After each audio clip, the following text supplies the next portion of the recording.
Esta es la quinta conferencia. En cumplimiento de las consideraciones que planteé ante ustedes en las conferencias de la semana pasada, me gustaría hoy preparar el terreno para lo que desarrollaré en detalle mañana y pasado mañana. Será cuestión de volver a su memoria de una manera diferente de la empleada hasta ahora, de mucho de lo que necesitaremos para poder llevar a cabo nuestro presente tema. Si tratamos de aclarar a nosotros mismos la manera en la que la evolución de la Tierra se desenvolvió, lo podremos hacer mejor considerando y organizando los diversos eventos en relación con el punto central de la evolución de la Tierra, ya que a través de esa organización llegamos a una determinada estructura en la evolución del propio hombre. Este punto central, este centro de gravedad es, como ustedes saben, el misterio de Golgota, a través del cual toda la evolución terrestre recibió su significado, su verdadero contenido interno. Si volvemos a la evolución de la humanidad occidental que recibió el impulso del misterio del Golgota desde el oriente, debemos decir, aproximadamente en el quinto siglo antes del acontecimiento del misterio de Golgota, allí comienza, a partir de la cultura griega, una especie de preparación para el misterio del Gólgota. Esta tendencia uniforme es introducida a través de la figura de Sócrates. Encuentra su continuación en la cultura griega en su totalidad. También en el arte la misma tendencia es discernible. Es continuada por la poderosa y excepcional personalidad de Platón y recibe un carácter más erudito con Aristóteles. Ustedes saben de varias conferencias que pronuncié ante ustedes que la Edad Media, principalmente en la época tras San Agustín, estaba principalmente inclinada a utilizar la guía que podía obtenerse del modo del pensamiento aristotélico para poder comprender qué preparó el misterio de Gólgota y qué lo siguió. El pensamiento griego se volvió de gran importancia precisamente por la evolución cristiana de Occidente hasta el final de la Edad Media, por el hecho de que fue usado para la comprensión de la naturaleza real del misterio del Gólgota. Está bien que nos demos cuenta de lo que tuvo lugar en Grecia durante estos últimos siglos antes del suceso del misterio de Gólgota. Lo que tuvo lugar en el pensamiento, sentimiento y voluntad de los griegos fue el último eco de una cultura primitiva de la humanidad que ya no es apreciada hoy en día. Las consideraciones históricas ya no pueden ver estos asuntos a la luz correcta, ya que nuestras consideraciones históricas no se remontan a aquellos tiempos en los que una cultura de misterios se extendió por toda la tierra civilizada en aquella época, impregnaba todos los deseos y sentimientos humanos. Debemos retroceder a aquellos milenios a los que la historia no llega. Debemos volver con los métodos que encontrarán indicados en mi libro La ciencia oculta para poder ver cuál era la naturaleza de esta cultura primitiva humana. Tuvo su origen en los antiguos misterios en los que aquellos seres humanos que eran encontrados objetivamente adecuados para la iniciación directa eran admitidos por grandes gurús. El conocimiento que así era impartido a aquellos iniciados en los misterios fluían, a través de ellos, a otros seres humanos. Uno no puede comprender una cultura antigua en su totalidad si uno no enfoca su atención sobre la tierra materna de los misterios. Si uno desde hacerlo, esta tierra materna de los misterios puede ser claramente discernida por los trabajos de Aeschylus, se puede sentir en la filosofía de Platón. Pero las revelaciones concernientes a lo divino que la humanidad recibió de los misterios se han perdido en la historia. Solo de la manera más primitiva están aún contenidas en aquello que se ha convertido en cultura históricamente demostrable. Podemos juzgar mejor lo que sucedió aquí si tenemos claro qué es lo que ha permanecido en la era postsocrática de la civilización griega, de la cultura primitiva de misterios en la que la civilización griega tenía sus raíces. Lo que ha permanecido es un cierto modo de pensamiento, una cierta manera de visualización. Bueno, dejemos allí. Creo que Steiner está haciendo una introducción muy interesante de cómo fue la humanidad y su guía por los misterios a través de la época antes del misterio de Gólgota, antes de Cristo, ¿no? Dice Steiner que todo lo que va a relatar o todo lo que se sabe de los griegos de la época antes de Cristo es muy poquito. Todo lo que él va a decir y todo lo que ha investigado por vía de iniciación o clarividencia se retrae a milenios atrás. O sea, la historia actual no tiene esos relatos, esos conocimientos de la humanidad muy anterior a los griegos clásicos. Pero Steiner dice que eso es muy importante, lástima que se ha perdido toda esta historia y conocimiento de los milenios atrás, antes de Cristo, y que en la actualidad se ha perdido, ¿no? O no se sabe. Entonces, esto es lo que dice Steiner. No sé si tengan algún comentario adicional, pregunta o continuamos con la lectura. Sí, sí, interesante de pronto investigar sobre los trabajos esos de Aeschylus, ¿no? Sí, eso parece ser que es una obra de Platón y él relata en su libro o en sus escritos de Esquilos muchas de esas cosas, de los misterios y de los milenios que ha desarrollado esta cultura, los misterios antes de Cristo. Sí, debería ser muy interesante, pero hay que ver si el lenguaje escrito es duro o sencillo, ¿no? Muy bien, no sé si alguien tenga un comentario adicional, pregunta, o continuamos.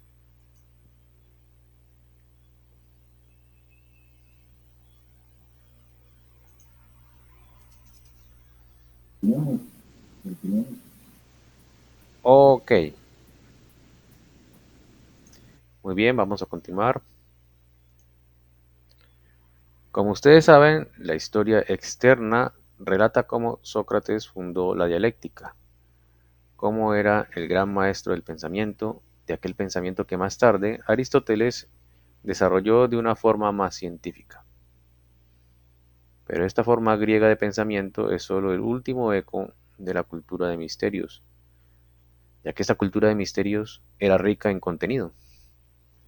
Hechos espirituales que son las causas fundamentales de nuestro orden cósmico fueron adoptados en la perspectiva total del hombre. Estos contenidos sublimes y poderosos se fueron perdiendo gradualmente, pero la forma de pensamiento desarrollada por los discípulos de los misterios ha permanecido y se ha hecho histórica.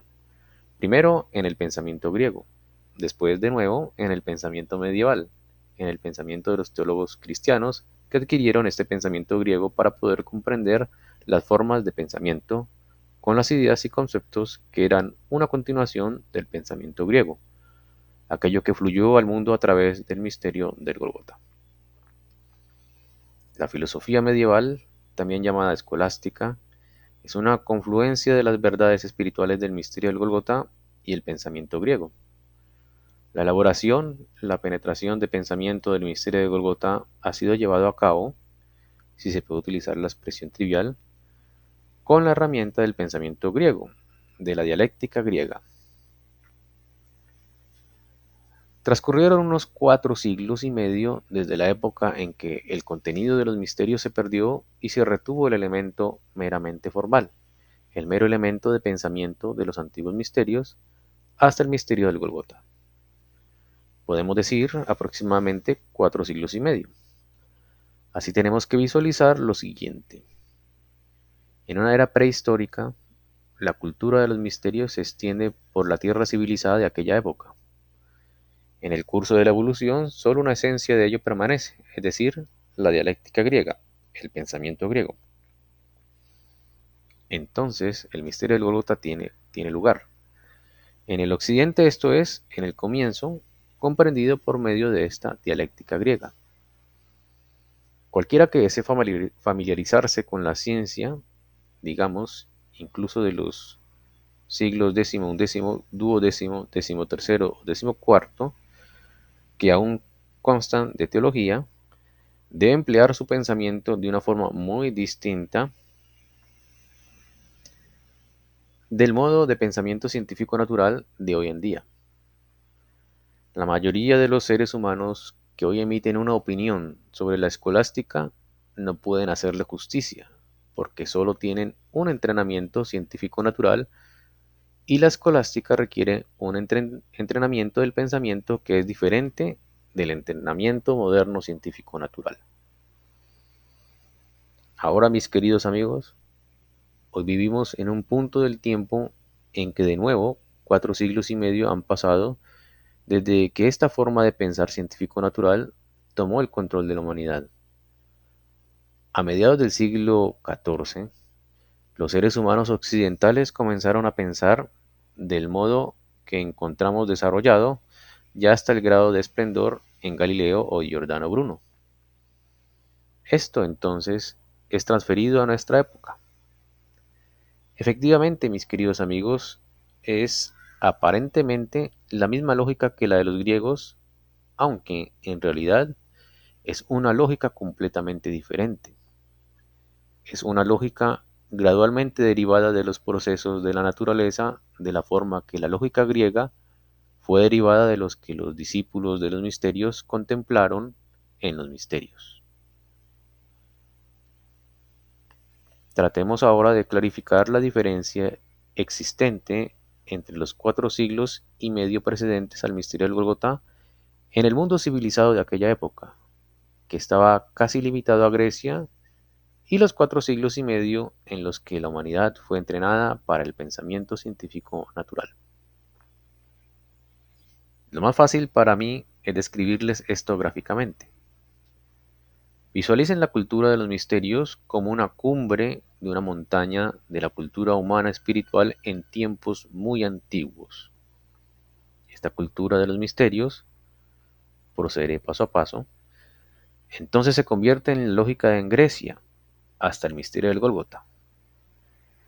Esto entonces encuentra su continuación en la Edad Media a través de la escolástica. Durante 4 siglos y medio antes del misterio del Gólgota, tenemos la última ramificación, el eco de la cultura de los misterios. Con el siglo XV después de Cristo comienza una nueva forma de pensamiento que podríamos llamar pensamiento al estilo Galileo. El periodo de tiempo transcurrido entre este punto de partida y el presente es de la misma duración que el que transcurrió entre la aparición de la forma de pensamiento griega y el misterio del Gólgota.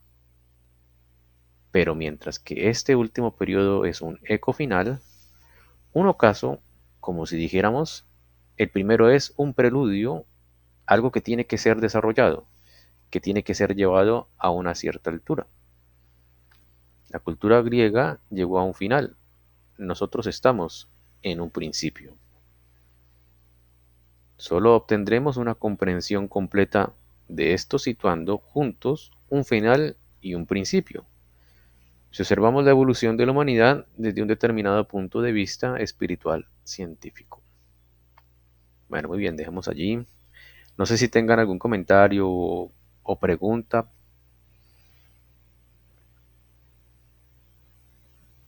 Aquí más o menos Steiner está tratando de mostrar que hay ciertos impulsos o ciertas evoluciones del alma humana que se transmiten, digamos, en la forma del pensar o del sentir de acuerdo a la época, ¿no?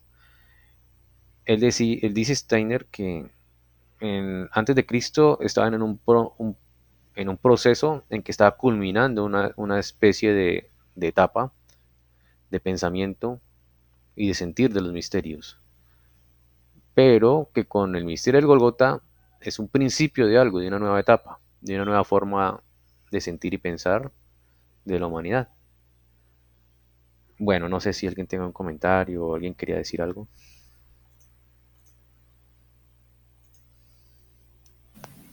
Santi, ¿cuáles son como los fundamentos de la escolástica? Pues, me gustaría como... Buena pregunta, Vladimir. No soy muy experto en el tema. de lo que más o menos me acuerdo un poquito, es la filosofía de la Edad Media, tal como le dice Steiner, y fue desarrollada exclusivamente por los religiosos, por los clérigos, porque solamente ellos tenían, no es porque eran más inteligentes ni más preparados, o bueno, preparados de pronto sí, pero porque ellos tenían la fortuna de tener acceso a la historia y el conocimiento. Los clérigos en sus monasterios, ellos tenían custodiado el conocimiento de los griegos y de otras culturas. Las demás personas no tenían tanto acceso a ese conocimiento. Muy poquitos, de pronto unos personas importantes del reino sí podían tener acceso a eso. Pero en definitiva la mayor parte de las personas eran como campesinos o siervos de los lores, y los lores no les interesaba tanto el conocimiento, entonces el conocimiento o la filosofía se estudiaba en el clero.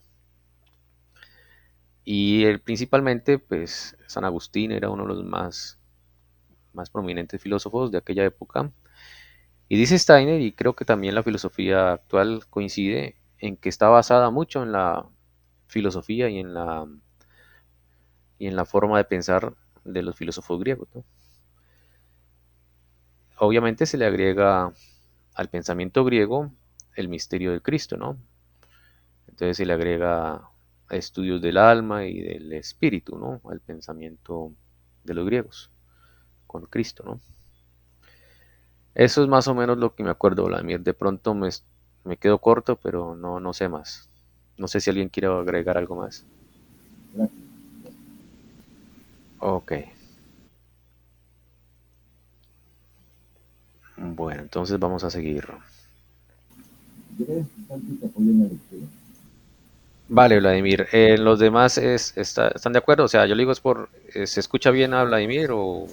El no, lo que te iba a decir, que yo la verdad no lo escucho, se escucha pero lejísimos y no he entendido nada de lo que ha preguntado, lo que ha dicho. Ah, Vladimir, lo que pasa es que te escuchamos un poquito lejos. A mí me toca hacer un poquito de esfuerzo de escucharte, pero gracias por el apoyo.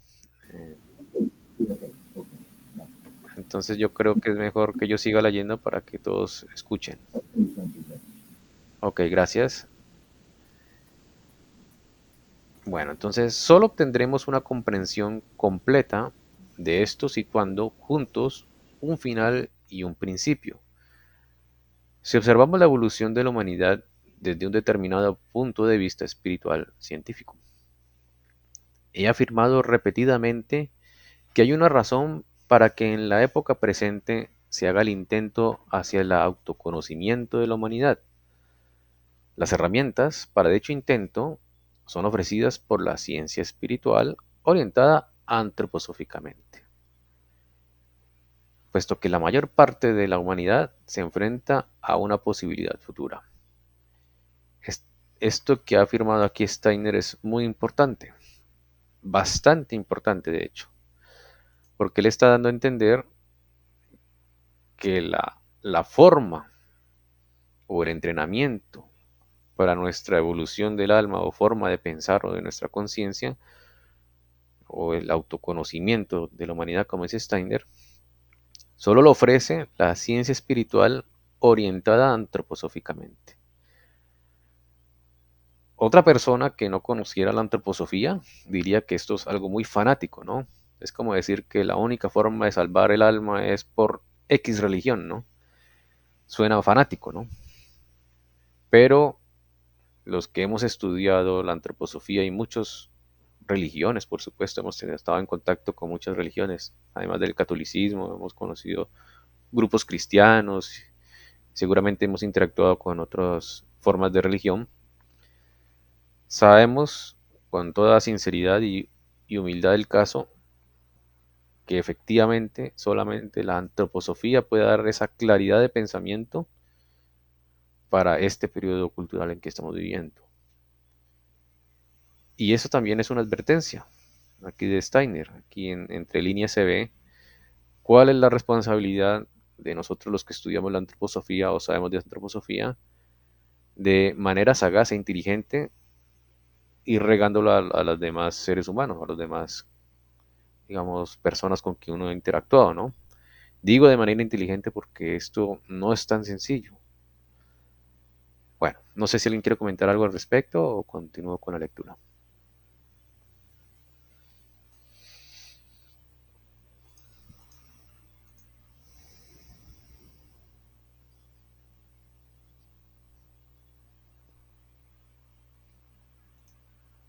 Bueno, voy a continuar. En conexión con esto, es importante que tomemos en serio el hecho de que la humanidad histórica evolucionante es un organismo que se desarrolla continuamente. Exactamente igual que en el caso de un organismo simple, tenemos la pubertad y también transiciones posteriores altamente significativas de un periodo. Del mismo modo, en la historia humana, tenemos transiciones significativas de un periodo.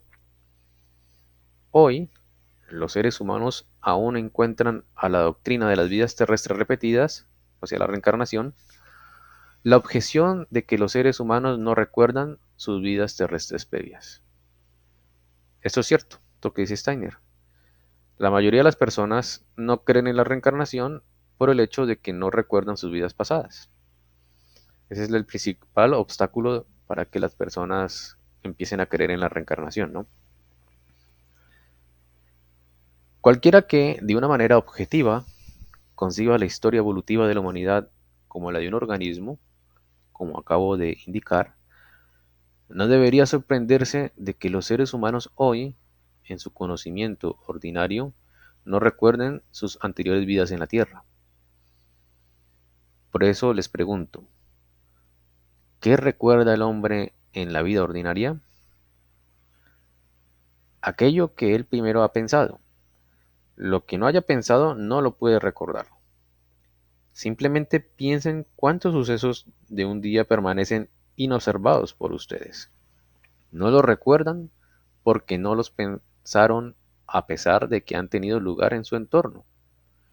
Ustedes solo pueden recordar lo que han pensado. Esto es muy interesante porque en otro ciclo de conferencias Steiner dice que a veces la falta de memoria de uno es porque hace las cosas mecánicamente, automáticamente, sin pensarlas. Por ejemplo, cuando uno deja las llaves en algún lugar, uno no simplemente hay que automáticamente dejarlo, sino pensar, he dejado las llaves en esta mesa o he puesto mis gafas en este mueble. He puesto la memoria USB o la cuchara o este recibo o este papel en el closet, en un escritorio, etcétera. Si uno no lo piensa, lo medita, eso se ha vuelto automático y pasará al olvido. Y después es el problema de uno volver a encontrarlo, ¿no? O saber dónde lo dejó. Entonces dice Steiner que nosotros no recordamos las cosas simplemente porque no lo pensamos. Entonces es interesante esto. No sé si alguien tiene algún comentario adicional, pregunta o continúo.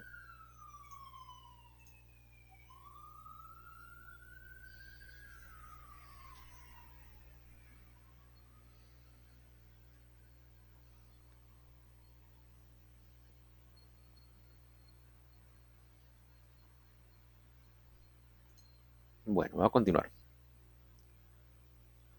Ahora, en los antiguos siglos y milenios de la evolución de la humanidad, los seres humanos no llegaron a ninguna claridad objetiva sobre su propia naturaleza.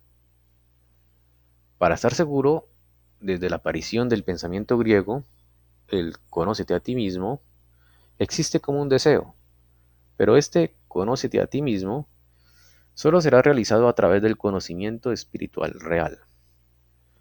Solo a través del hecho de que los seres humanos, una vez que empleen una vida en comprender su propio yo, y la humanidad solo se ha tornado preparada para esto en nuestra época, estará la memoria preparada para la siguiente vida terrestre, ya que debemos primero haber pensado sobre lo que somos para poder recordarlo después.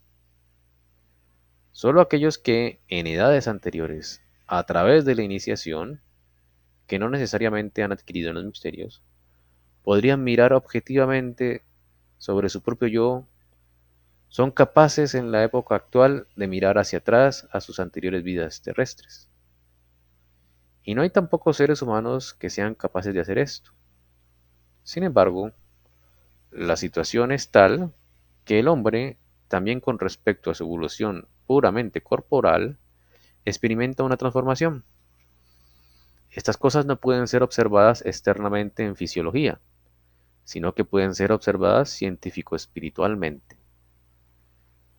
La humanidad hoy no tiene la misma constitución corporal que ha tenido hace 2000 años, y dentro de 2000 años de nuevo tendrá una constitución distinta. Les he hablado sobre este asunto repetidamente. Los seres humanos viven hacia un tiempo en el futuro en el que sus cerebros serán construidos de una forma que es bastante diferente de la forma en que sus cerebros están construidos hoy en un sentido externo.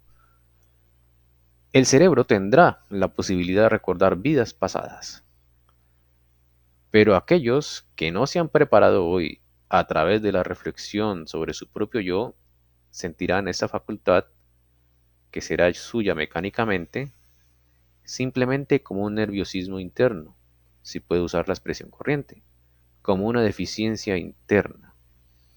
No encontrarán aquello de lo que carecen, porque la humanidad, mientras tanto, estará lista, en relación con su corporidad, a recordar sus vidas pasadas, pero si se ha preparada esta retrospectiva, no podrá recordar, entonces sentirá esta facultad únicamente como una deficiencia.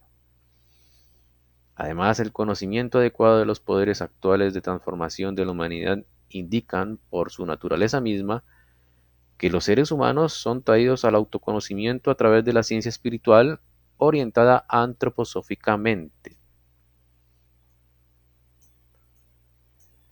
Ahora es posible, y hoy indicaré esto, es posible señalar la naturaleza de esta experiencia especial que sugerirá a los seres humanos tomar en cuenta las vidas pasadas. Este párrafo es muy interesante, no sé si tengan algún comentario o alguna pregunta.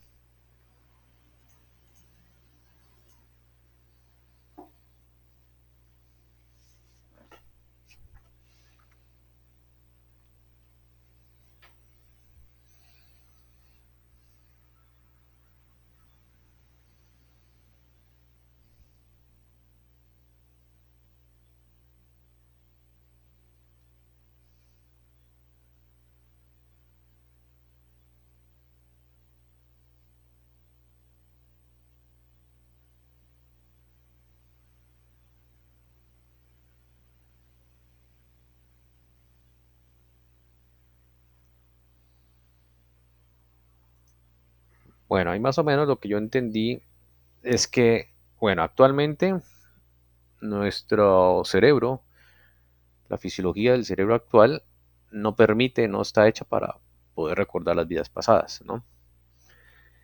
Dice Steiner que las personas que en vidas pasadas, gracias por su entrenamiento en los misterios, o no en los misterios, pero sí por su entrenamiento de dedicarse a reflexionar sobre sus vidas, ese hecho de dedicarse a reflexionar sobre sus vidas, sobre pensar sobre sus vidas, hace posible que las personas puedan recordar sus vidas pasadas en una futura encarnación. Pero además dice Steiner que en más o menos 2000 años la constitución o la fisiología del cerebro humano será diferente a la de ahora y tendrá la capacidad natural de poder recordar las vidas pasadas. Pero solamente lo podrán hacer de manera natural y correctamente los que se han preparado para poder hacerlo. O sea, los que antroposóficamente han preparado su conciencia para ello. Los que no, el cerebro está listo para poder recordar las vidas pasadas, pero como no se prepararon en sus vidas anteriores, entonces será como una deficiencia, porque tendrán el músculo, como quien dice, para poder hacerlo, pero no habrá contenido, porque no se prepararon. Bueno, no sé si tengan algún comentario, inquietud o continúo con la lectura.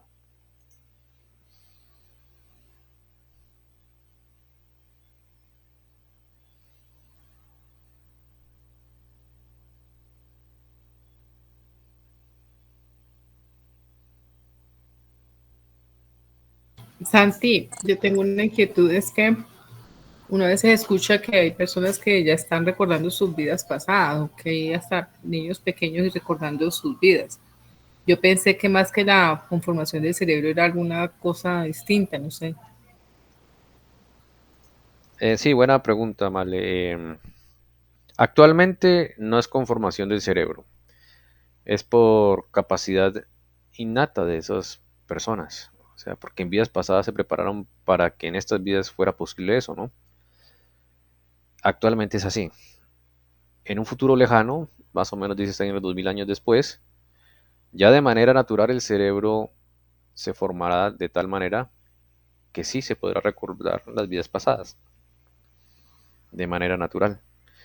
Los que ahora lo están haciendo, los niños que lo están haciendo, siempre y cuando sean de verdad lo que están observando, es porque en vidas pasadas se habían preparado para ello, para que en esta vida o vidas futuras pudieran recordarlas. Esa es como la respuesta rápida, ¿vale? Mm,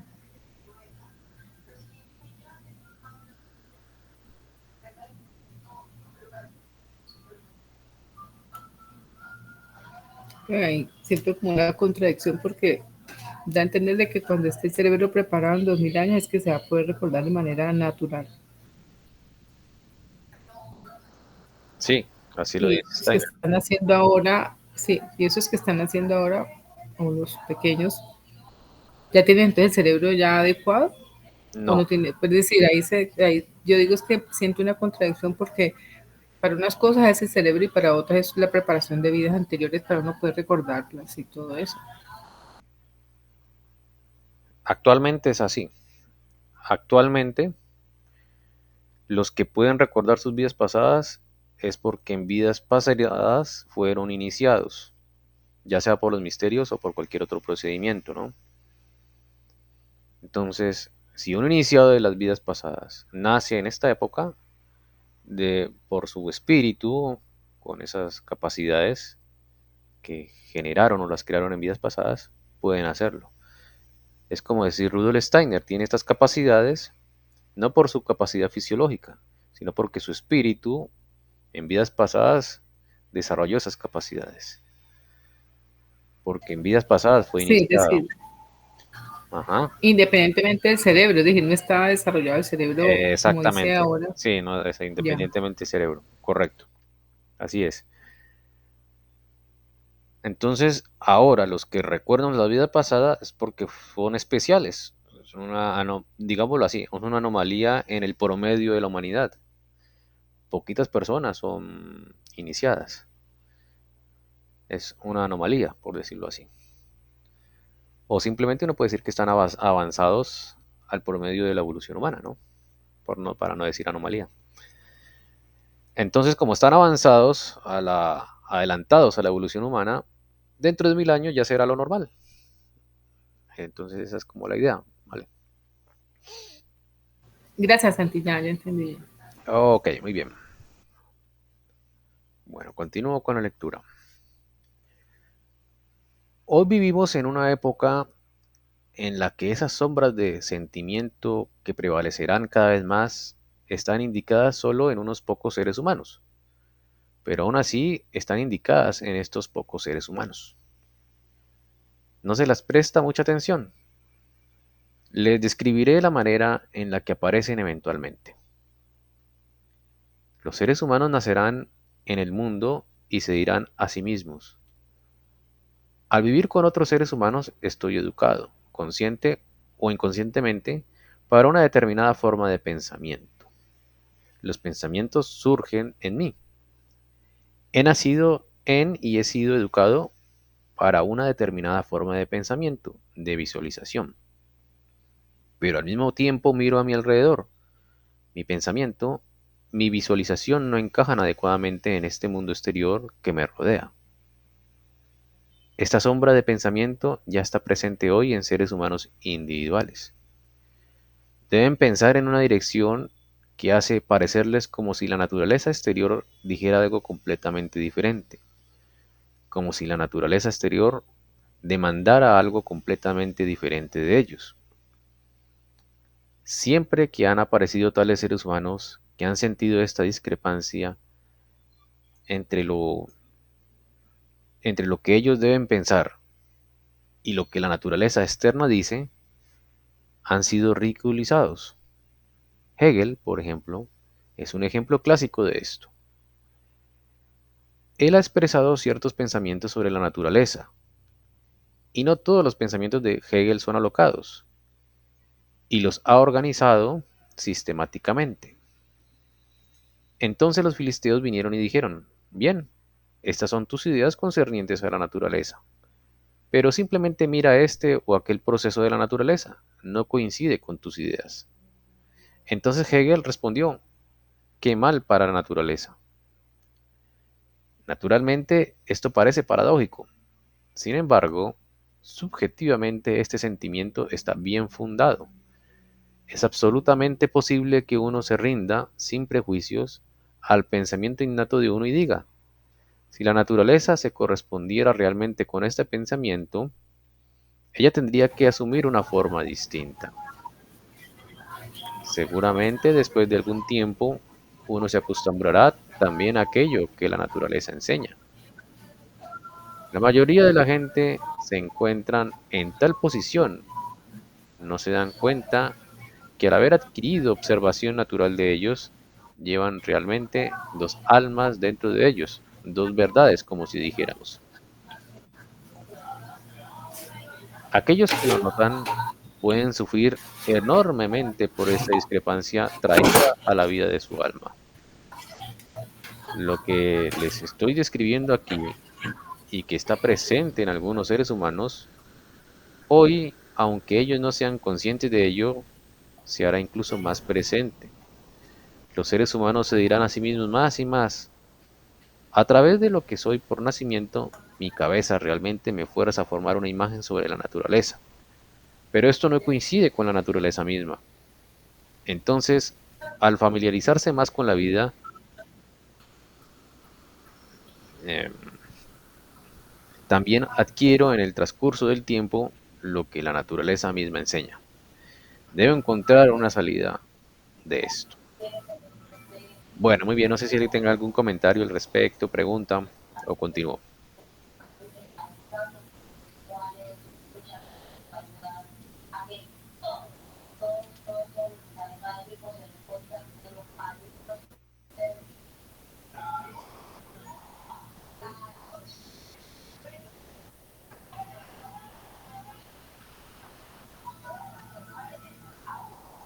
Bueno, voy a continuar.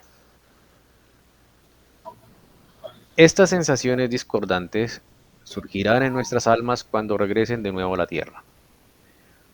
Un origen de pensamientos y sensaciones internas surgirá en nosotros que provocará que digamos: tú sientes claramente cómo debería ser el mundo, sin embargo es diferente. Entonces de nuevo nos familiarizaremos con este mundo, aprenderemos a conocer un segundo tipo de ley y tendremos que buscar un equilibrio entre las dos. Asumamos que el ser humano, entre la existencia física a través del nacimiento, trae con él en su pensamiento y sentimiento el resultado de su vida anterior en la Tierra. Mientras él no estaba unido con la vida de la Tierra, esta vida terrestre externa ha experimentado un cambio. Siente una discrepancia entre su pensamiento, los efectos de lo que trae de su vida previa y las cosas como se han desarrollado en el periodo durante el cual él estuvo ausente de la Tierra. Su pensamiento no armoniza con ellas y ahora gradualmente se ajusta a su nueva vida, pero no lo hace de ninguna manera asumiendo completamente en esta conciencia lo que él puede aprender de su entorno. Solo lo asume como si fuera a través de un velo. Lo elabora solo tras la muerte y entonces de nuevo se lo lleva a su próxima vida. El hombre vivirá constantemente en esta dualidad de su vida del alma. Siempre será consciente de lo siguiente: estás trayendo contigo algo en relación con lo cual el mundo en lo que has crecido a través del nacimiento es nuevo. Pero a través de tu ser físico ahora recibes algo de este mundo que no penetra completamente tu alma, sobre lo que tendrás que trabajar. Sin embargo, después de morir, el ser humano de hoy en día debería conocer profundamente la forma de experimentar la vida, ya que solo al familiarizarse con eso se hace consciente de las fuerzas que pulsan a través de nuestra existencia y que de otra manera permanecerían completamente desapercibidas. Somos atraídos a la red de estas fuerzas, pero si no tratamos de penetrarlas con nuestra conciencia, nos hacen enfermos hasta cierto punto de nuestra alma.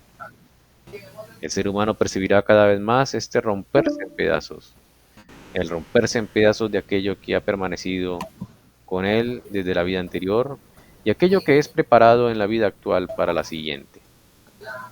Y cómo el hombre se sentirá, y como el hombre sentirá esta dualidad cada vez más, necesitará una medicina, una mediación interna, una verdadera mediación interna. Y la gran pregunta se hará cada vez más candente: ¿dónde debemos buscar esta mediación interna?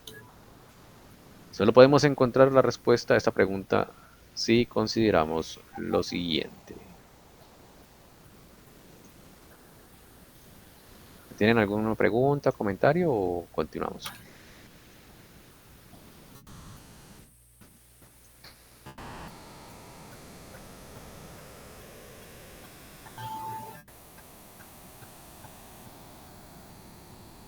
Bueno, voy a leer un poquito más para terminar. Les he dicho a menudo que nosotros, los seres humanos, estamos completamente despiertos solo en nuestro pensamiento en el periodo entre el despertar y el dormirnos de la vida ordinaria. La vida del pensamiento significa completa vigilia. No estamos completamente despiertos, incluso en nuestra vida de vigilia, en relación con nuestros sentimientos. Nuestros sentimientos están en la fase del sueño consciente, incluso aunque estemos completamente despiertos en nuestras concepciones y pensamientos. Aquel que es capaz de investigar en este campo sabe a través de la percepción directa que los sentimientos no tienen mayor vitalidad de la que tienen los sueños. Solo la concepción a través de la cual los sentimientos son representados les hace parecer más vitales. Pero la vida de los sentimientos como tal surge de las profundidades de la conciencia como el surgir de los sueños. Y la vida actual de la voluntad está dormida en nosotros, incluso en nuestra vida despierta. En lo que respecta a la voluntad, estamos dormidos.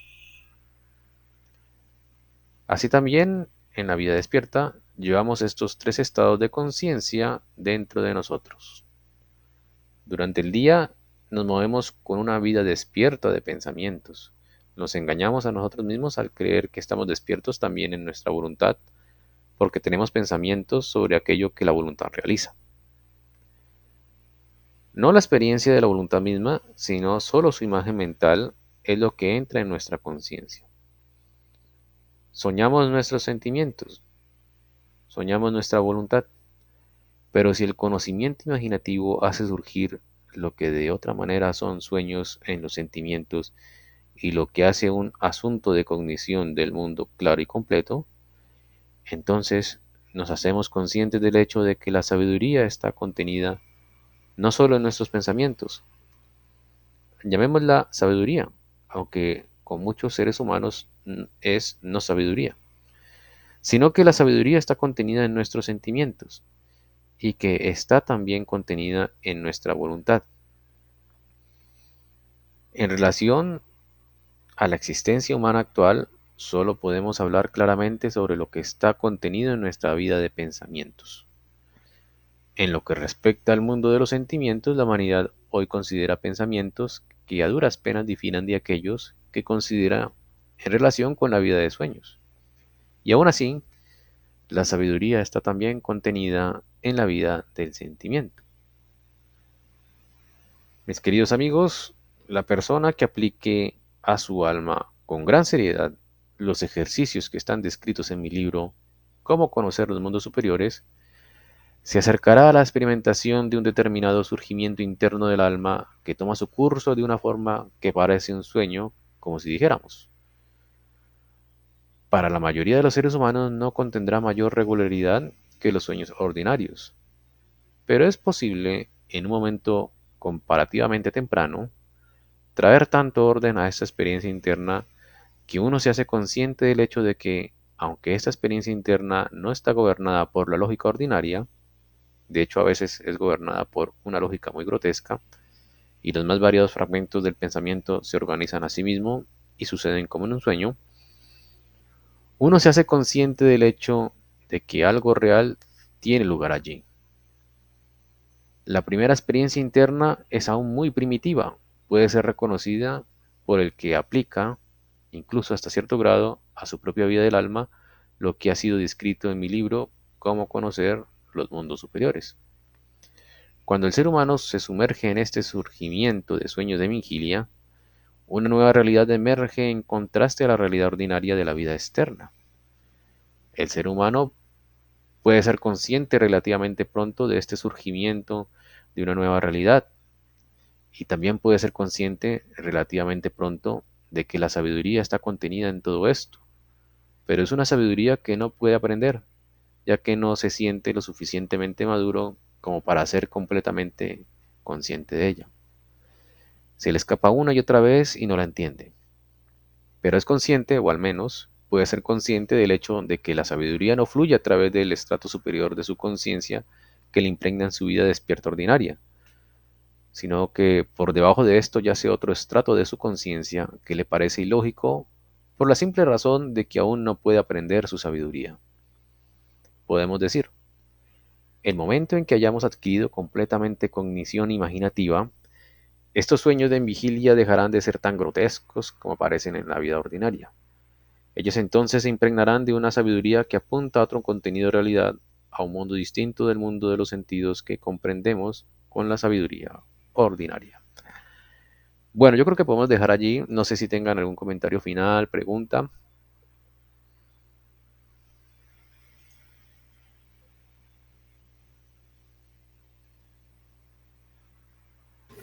A mí me gustó mucho, Santi, estuvo muy interesante. Vale, muy bien. A mí también me gustó. Muchísimas gracias. Bueno, me alegra mucho. Yo creo que podemos dejar allí y la próxima semana continuamos. Dale, Bueno, Santi. Bueno, Muchísimas gracias, Santi. muchas bueno, gracias. Feliz noche a todos. bendiciones. Igualmente, Que descansen. feliz noche para todos. Chao. Chao. Yo no sé.